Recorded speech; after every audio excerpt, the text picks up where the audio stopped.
ini kami akan melakukan pengamatan struktur pada tumbuhan. Jadi di sini langsung aja kita liatin ada bahan-bahannya apa aja tuh, Dian. Jadi yang pertama ini ada bayam. Bayam ini nanti kami pakai akarnya, batangnya, dan daunnya. Ada bunga, guys. Bunga ini nanti kita perhatikan mana putihnya, mana benang sarinya. Ini ada beberapa macam bunga. Nanti kan kita cari Review tahu. lah ya. Lanjut, ada apa lagi, guys? Ada Alat tambahan ya. ada cutter, ada pinset, ada gunting, ada Air untuk bersih-bersihin akar dan buku untuk mencatat hasilnya. Guys, sini kita siapin mangkok kosongnya, teman-teman. Kita mau cuci akar bayam yang busuk ini.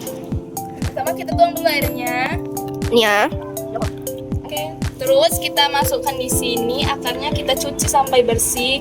Tapi jangan sampai akarnya putus ya, teman-teman. Nyucinya pakai hati.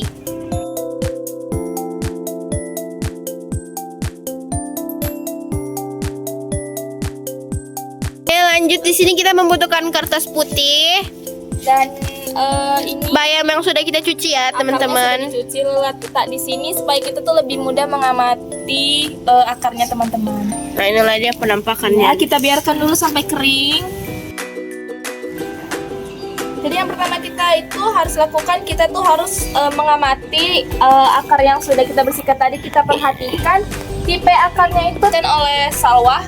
Jadi teman-teman, seperti yang kita lihat pada bayam ini, akar yang ada pada tumbuhan bayam ini ada merupakan akar serabut ya, teman-teman. Karena kenapa dibilang serabut? Karena ini tuh ada banyak nih akarnya. Jadi dia tuh akan mengikat di tanah. Sedangkan kalau akar tunggang dia cuma lurus saja. Kalau ini dia bercabang akarnya. Kalian bisa lihat ya, ini seperti ini. Oke. Nah, ini berarti bayam disebut akar serabut. ini. Jadi warna dari akarnya ini putih pucat. Terus teksturnya itu dia kayak keras tapi Kasih. Jadi di sini kami akan mengamati kepadatan rambut akar ya. Jarang nggak sih? Kalau menurut kami sih rambut akarnya ini dibilang padat ya enggak, dibilang terlalu renggang ya enggak ya. Jadi Sedang lah ya. Sedang lah. Karena sudah tercuci, jadi mungkin akarnya agak sedikit putus dan rontok ya. Jadi dari semua yang udah kami simpulkan tentang akar bayam ini, Nah, setelah diamati, kita catat ya. Jadi setelah kita melakukan pengamatan tadi, kita tuh menyimpulkan bahwasanya akar serabut itu memiliki fungsi utama. Yang pertama itu untuk menopang tumbuhan. Jadi akar serabut itu membantu menahan tumbuhan agar tetap tegak berdiri, terutama itu di tanah yang gempur. Lalu akar serabut itu juga membantu menyerap air dan nutrisi. Akar serabut menyerap air dan unsur hara dari tanah dan menyalurkannya ke seluruh bagian tumbuhan. Selain itu, akar serabut itu juga berfungsi sebagai pertukaran gas, di mana struktur yang berongga itu membantu tumbuhan bernapas di habitat yang tergenang air atau kekurangan oksigen. Halo guys, jadi di sini lanjut kami akan memotong batang bayam dengan cara lurus melintang ya, sesuai aturan. Langsung aja. Ini dipotong untuk kita melakukan pengamatan terhadap batangnya. Nah, seperti yang dibilang kita potong melintang seperti ini. Untuk penggunaan pisaunya tuh harus hati-hati ya, jangan sampai tergores karena yang sudah tergores itu sakit. Harus hati-hati ya teman-teman kalau penggunaan pisau. Pastikan kalau adik-adik memperhatikan ini di rumah, didampingi dengan orang dewasa ya. Karena teman-teman supaya tidak tergores. Jadi teman-teman, di sini kira-kira warna dan teksturnya itu gimana? Jadi kalau bisa kita lihat di dalam tekstur batang bayam ini dia agak sedikit lembab ya teman-teman. Jadi dia tuh agak berair dan teksturnya lunak karena ada pori-pori kecil nih dalam sini. Sedangkan kalau kita potong lurus gini, nggak lurus, maksudnya bulat gini, ini bisa kelihatan dia kayak ada kuning-kuning gitu membentuk cincin. Nah ini berkas pengangkutnya di batang bayam ini ya, yang agak kelihatan, mungkin kurang kelihatan di kamera karena mungkin ini perlu kita amati melalui mikroskop. Cuman ini bisa kita lihat sendiri ada sedikit kuning-kuning membentuk lingkaran atau cincin di batang bayam tersebut.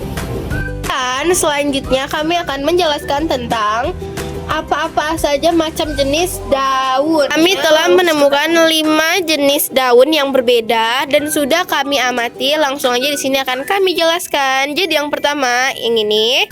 Ini adalah nama daunnya daun menyirip teman-teman. Ini daun melengkung. Ini daun sejajar. Ini daun bergerigi dan ini daun menjari. Teman, di sini kami akan mengamati tekstur dari daunnya. Oke, jadi ini yang pada daun bergerigi dia itu agak kasar di bagian depannya. Terus ini di sini juga ada kayak duri-duri. Jadi kayaknya nih perlu hati-hati ya megang ini, kayak ada duri-duri kecil, duri-duri halus kayak buat gatel ya teman-teman. Jadi kita harus hati-hati memegangnya. Kemudian di daun menyirip ini teksturnya mungkin karena tipe daunnya masih daun muda, jadi ini cenderung masih halus teman-teman teksturnya. Pada bagian belakang juga ini terlihat ya pola-pola tulang daunnya ini masih sangat jelas bisa kita lihat bersama. Kemudian di daun oval khususnya pada daun bayam ini sangat lembut juga mirip yang ini, cuman yang ini tuh agak licin teksturnya, sedangkan ini tuh dia halus gitu dan lembut ya. Ini bisa kita lihat juga jelas lumayan. Dari tekstur juga berbeda teman-teman. Ini lebih leto ya kalau bahasa kita bilangnya. Ya, ini juga terlihat nih tulang-tulang daunnya. Nah, sedangkan pada daun menjari dia itu halus tapi ada tekstur-tekstur dari tulang daun-daunnya ini sendiri. Jadi dia kayak kasar sedikit karena faktor tulangnya, cuman ininya juga halus juga dan cenderung licin. Dan di daun ini tegak ya dia, nggak kayak bayam tadi. Oke, lanjut. Sedangkan di daun sejajar ini tuh dia teksturnya cukup kasar, namun tidak terlalu kasar. Jadi kayak dia kokoh ya daunnya dibandingkan daun-daun sebelumnya nih, strukturnya lumayan kokoh dan hampir tidak terlihat tulang-tulang daunnya karena dia ini kayak ada serat-seratnya di bagian sini. Oke. Jadi di sini kami akan memegang daun. Lalu kita amati dan kita arahkan cahaya untuk mengamati pola di tulang daun tersebut. Ini daun pertama yaitu daun bergerigi, kita amati. Lalu daun menyiripnya kita perhatikan pola tulangnya itu gimana teman-teman. Selanjutnya daun sejajar kita perhatikan juga gimana bentuk tulang daunnya. Lalu daun melengkung, agak leto ya teman-teman. Ini gimana bentuk bentuk tulang daunnya. Lalu yang terakhir ada daun menjari.